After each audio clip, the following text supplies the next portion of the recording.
Hi everybody, welcome to Green School's live virtual tour. I'm Cece and I'm the development coordinator here in Green School, and today I'm going to take you for a jalan-jalan. That is Indonesian for a walk around the Green School campus. Now currently the campus is quite empty, but there are still a few people running around campus to do a little bit of maintenance. Now, a little history of Green School. Green School was opened back in 2008 with only 90 students, and over this past year we have a little over 500 students coming from 41 different nationalities. Now, what's unique about Green School is its focus on education for sustainability and also creating equal opportunity for local Balinese students to receive an international standard education. Now, one of the things that struck me the most the first time I joined here in Green School as a staff is the fact that it's all about the surrounding, because even though yes we do have buildings, we do have bamboo buildings, we do have classrooms, we do have offices scattered around the area, but what really interests me the most is the fact that Green School tried to preserve the natural surrounding of the area. And one of the example is actually this rocky pathway right here. We like to think that everything in Green School has a learning purpose, has a learning value, and including this rocky pathway. And we also have pathways with pebbles on them, and we also have uneven stairs. And again, like I said, this is all has a learning purpose, because we want the students to be more aware of their surroundings. We want the students to be mindful of their surroundings, and hopefully this would be a way for them to be able to adapt to real world and be mindful of the real world surrounding them. Now, we do things a little bit different here in Green School. We don't really let the students be all cooped up in the classroom from 8:15 to 3:15 on a daily basis. We want them to explore the surroundings. We want them to experience their learning journey on different locations here in Green School. So basically every spots we have here in Green School, we can magically turn them into a learning spot where students can enjoy their learning journey. And one of those locations is actually on my left here. This is the Crystal Garden, the Healing Crystal Garden. And the reason why this Crystal Garden is a place where people would come for some sort of like a healing situation is because exactly where the crystal is at, that is where several different energy flows intersect. So this huge crystal right here was actually gifted by a friend of our founders, John and Cynthia Hardy. This is actually Brazilian smoky quartz crystal, and upon receiving it, John and Cynthia invited some Australian dowsers and also some Balinese priests to scout the area to look for the perfect place for them to place this crystal. And the Australian dowsers and the Balinese priests both, they all agreed that this spot right here is actually a perfect place to place this crystal, because like I said before, this exact spot right here is actually where several different energies intersect. So I like to see this crystal as sort of like a power bank for people, for human, because on a daily basis you're stressed, dealing with your work and all that, and students have to deal with their learning journey and all that, and we can just all come here, put our hands on the crystal, close your eyes, and just be mindful, be really quiet for a few minutes, and then you will get a boost of energy just from this crystal right here. On an active school day, we would see a lot of young learners would come here in the morning and they would give this crystal a little hug as a way for them to start their day in a good way.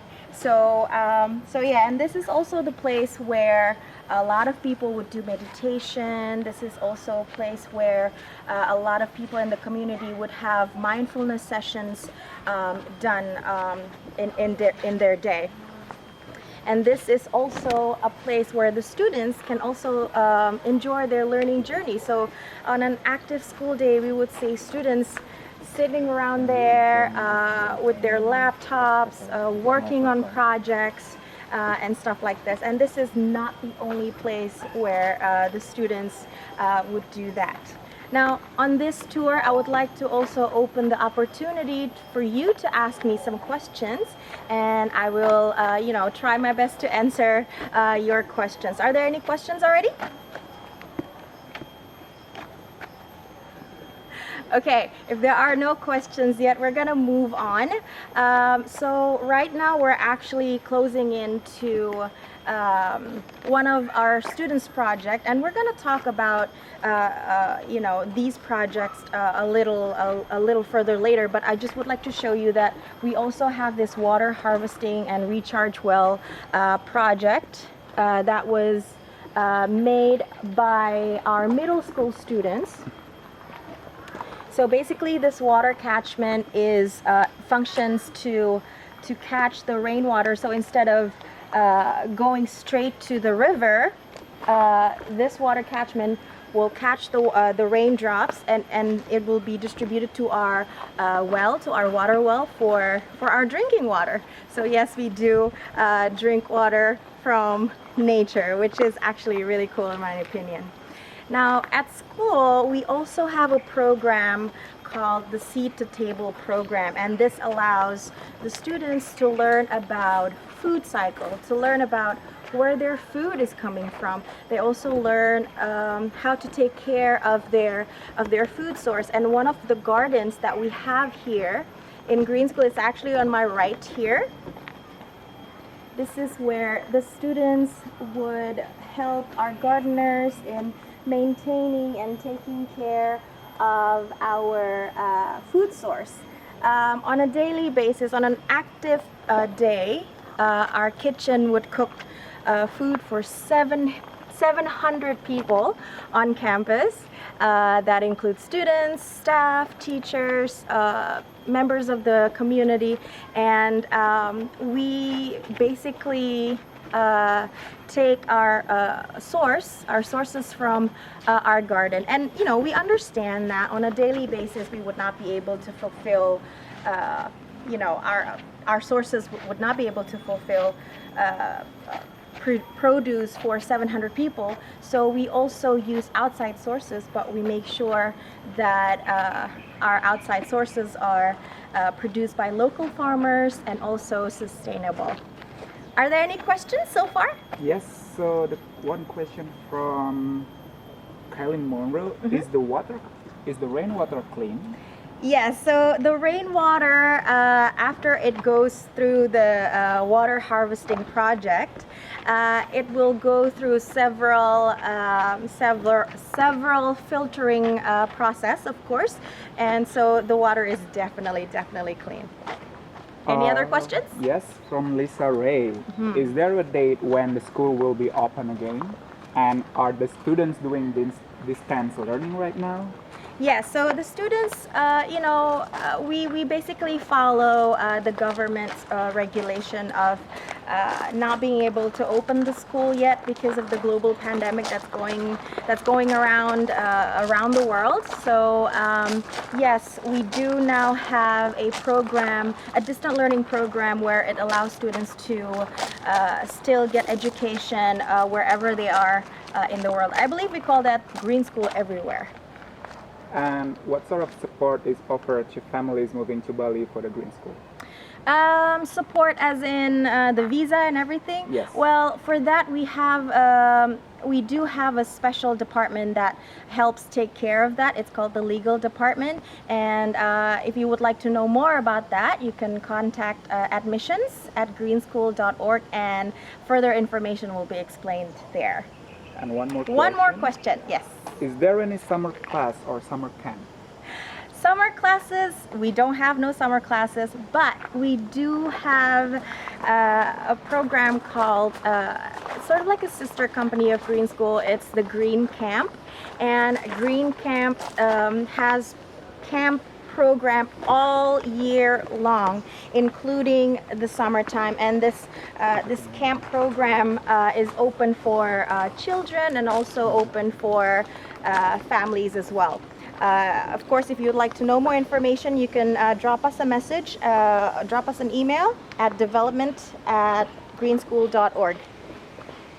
Okay, so now one of the most asked questions every time I do this tour is actually about the curriculum. Does Green School have a curriculum? The answer is yes, we do. Even though it's not like typical curriculum that exists in the world. We did use those curriculum in the past, but after a while we realized that it doesn't really suit us.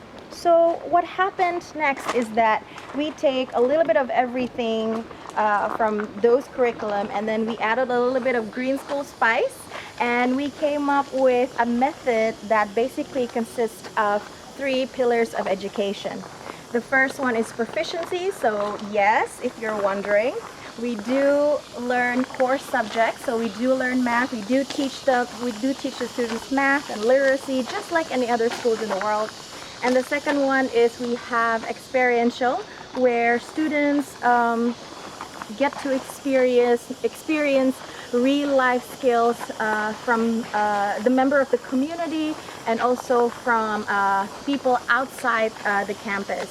And the third one, we have thematics, which basically it's a hands-on project that is done by the students, and it's basically an integration of different school subjects, and students usually give birth to lots of different projects scattered around the campus. And one of the example, the perfect example to show that is actually this chicken coop right here. So just by building these chicken coops, students get to learn different school subjects such as math and also biology, and they also learn literacy. And then not only that, they also learn entrepreneurial skills, presentation skills, and the most important thing is that they learn about responsibility, because they have to make sure that these chickens are happy and healthy, because they need to lay eggs, and the students will sell the eggs produced by the chickens, and they will sell it at our farmers market that happens every 2 weeks. And that is how they get the money to pay back for their loan at our Green Bank. Now, one of the classrooms that we have here in Green School, this is actually the middle school classrooms. And one of the things I think that you would notice immediately is the fact that our classrooms are wall-less.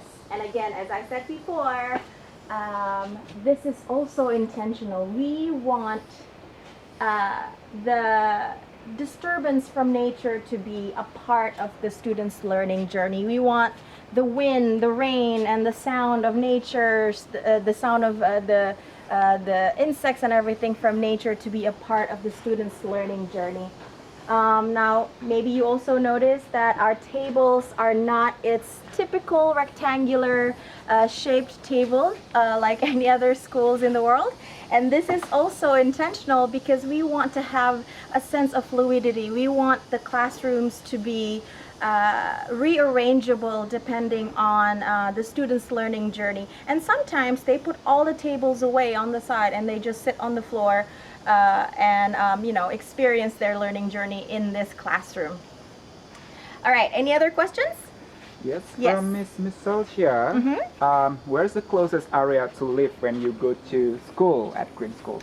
Okay, the closest area from where Green School is located is probably Ubud, but we do have members of community living in other areas as well, such as Canggu and Sanur as well, and some of them also live in Renon area as well. So, but yeah, the closest is definitely Ubud. It's about 20 minutes from here. Is there an in-house nurse and medical professionals in the school? Yes, of course. So as I've said before, we do have rocky pathways, and this little pathway that I'm walking on right now is actually filled with pebbles. And you know, I've had my fair share of getting slipped and fall on this pathway. But yeah, just like any other schools in the world, we do have medical team. We do have a clinic with medical staff ready on standby, ready to help you whenever you fall or whenever there's sickness happening as well on campus. Any other questions? Yes. Do you take any precaution for mosquitoes? Yes, of course. Now, as you can see down here, we have a plant called lemongrass, and we all know that lemongrass is actually the best way, the best thing that ever happens to a human being to make sure insects and bugs and mosquitoes especially they don't like the smell. And we do have that. We actually have a social enterprise called the BioLab that produces bug repellent and mosquito repellent, and we sell them at our green shop. At our green shop, and we also have bug repellent and mosquito repellent spread all over the campus as well, just to make sure, you know, the kids and the rest of the community is safe from those nasty mosquito bites. So yeah, any other questions? What is the typical number of students per classroom? All right, so we try to limit our students in classrooms to 20 to 25 students per classrooms, and in each classroom we have 3 teachers. That is the main teacher, and then we also have the assistant, and then we also have the Indonesian teachers as well, the classroom assistant as well. So we try to manage that ratio. Now this little cute thing right here is actually the rabbit space, and this is also part of the thematic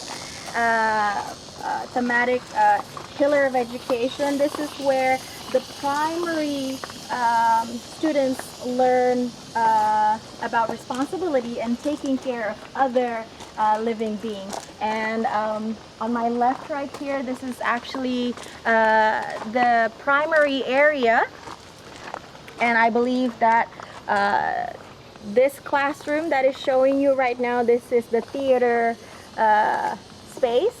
So this is where the students get all creative, they get to explore and everything. And as you can see, of course, it is also wall-less. All right, questions? Yes. Talking about the bug repellent, are the students involved in making the bug repellent? Yes, of course. So we have a place here at school called the Innovation Hub, and this is where students would come up with ideas, for older students to come up with ideas and make their project come true. And for young learners, of course, they are also involved in helping creating or making a project, and the bug repellent is actually one of them. So yes, the students are involved in that. What about for the students that aren't confident with their English? Okay, very good question. So we have a program called the Green School English, which allows students from all over the world whose first language is not English to come here to Green School to learn English for one whole semester, and to be able to also experience the Green School. And the curriculum, the method of learning that is offered in that program is also similar to what the Green School has. So it's very holistic, it's very related to nature. And if you would like to know more information about that, you can email us at admissions greenschool.org. I'm seeing that my cameraman is struggling and climbing up the stairs, and this is because, as you can see, our stairs are very uneven, and it's very really close to how it is in nature. You know, we don't really like to change that much in our surroundings. And again, of course, this is because we want the students to be more mindful, and not just the students actually, but basically every member of the community. Any more questions? Yes, we have 2 questions. Okay. How old you can start to go to green school? Okay. So we are actually a pre-K to 12 school. So we do have early years classes, and the youngest student that joins in green school is actually 3 years old. So we have early years 3 to 6 years old. So you can enroll your youngest 3 years old as early as 3 years old. You can come here and enjoy the green school experience. What is the philosophy with regards to discipline and sharing for toddlers and young students? Okay, so that's a very interesting question. Since green school is located in Bali, one of the things that I really love about green school is the fact that green school tries to really honor the Balinese philosophy of life, which is called the Trihita Karana. So basically, the Trihita Karana is about connection.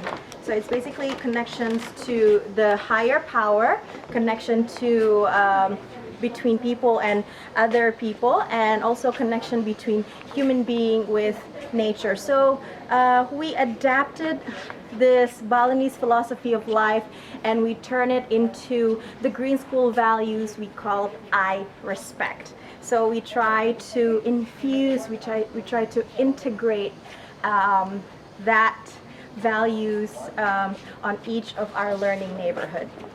Now, Green School has a local to global initiatives, and one of the local and to global initiatives is actually a program called the Local Scholarship Program, and this is a program that that is really close to my heart because it is managed by my department. So basically, this program allows 37 local Balinese students to come here to Green School to receive international standard education on a full-time scholarship. Now, we're actually right now in a building called the Heart of School, and this building was built entirely out of bamboo.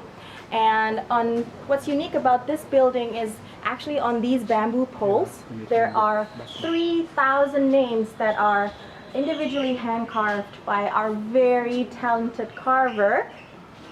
And these are the names of the people that support the local scholarship programs. These are our donors. These are actually the people who, you know, came to Bali for a visit, heard about Green School, came to Green School, and, you know, just to see what we're all about. And they heard about the local scholarship program, and they feel inspired, and they believe in the program, and they want to support the program by donating to the program. And the reason why we carved their names on these bamboo poles is because we want them, we want their legacy here in Green School. This is our way of showing gratitude, of showing thank you to them for supporting the program. And for Green School, the local scholarship program is actually a way to give back to the local community. It's a way for us here in Green School to say thank you for letting us operate in this beautiful island of Bali. All right, now it's time for some more questions. What is the easiest way to donate for the local scholarship program or other Green School initiative? All right, if you would like to donate to the local scholarship program or other initiatives we have here in Green School, you can email us at development@greenschool.org. Any other questions? So, what do you have an alumni? Of course. We have alumni here from Green School, and some of them have gone to prestigious university around the world, and some of them ended up doing their own project, because on the last year of their high school year here in Green School, we have a project called the Greenstone. This is basically an all year long project that allows the high school students to explore their passion, and a lot of our students ended up continuing that project after they graduated from Green School. What is the typical day at school look like when we come going back to the normal times? Okay, typical day in the school. Well, it's just like any other regular school. You know, we start our school at 8:15. We have snack break, we have lunch break, which is usually served here at the Heart of School. This is actually, the Heart of School is actually also a symbol of community, because this is where all members of the community would gather on a daily basis to have lunch together. And then after that, the students will finish school at 3:15, and from Monday to Thursday we have after school activities. So yeah, just like any other schools in the world, it operates like that. The only difference is that, like I said before, we don't let the students just to sit in the classroom and listen to their teacher, but instead we encourage them to explore and learn and continue their studies in different places of the area of the school. Two more questions. Two more questions, yes. When do you recommend applying for admissions? Because my twins are 2 years old right now. Oh, okay. Well, for now, I think you can just maybe drop an email to admissions @greenschool.org. I'm sure they can provide more information on that and more consultation on that. But I would recommend you to contact our admissions staff as soon as possible. All right, we have one last question for the day. Yes, so is there any news of the reopening? What's the COVID situation right now in Bali? The COVID situation, sadly, it is still happening just like any other places in the world, and we all hope that this COVID-19 situation will quickly pass so everything can go back to normal. And there is a plan of opening the school for now. We're very confident that we are able to do that pretty soon. But of course, if you would like to know more about that, you can contact us at admissions for further information on school reopening at admissions@greenschool.org. Any other questions? All right, if there are no other questions, basically that's it for me today. But I would also like to remind you that for everyone that are staying on the island, the Green School is closed, but the tour is open. So if you're interested in coming to school and explore the school yourself, you can email us at tours@greenschool.org. And if you have any more questions about Green School, about the local scholarship programs or other local to global initiatives that we have here in Green School, you can email us at development@greenschool.org. For information on enrollment, you can email us at admissions@greenschool.org. So that's it for me today. I hope you stay happy and healthy, and hopefully after this virus situation is all better, we can see each other in person here in Bali in Green School. That's it for me today. See you guys another time. Bye.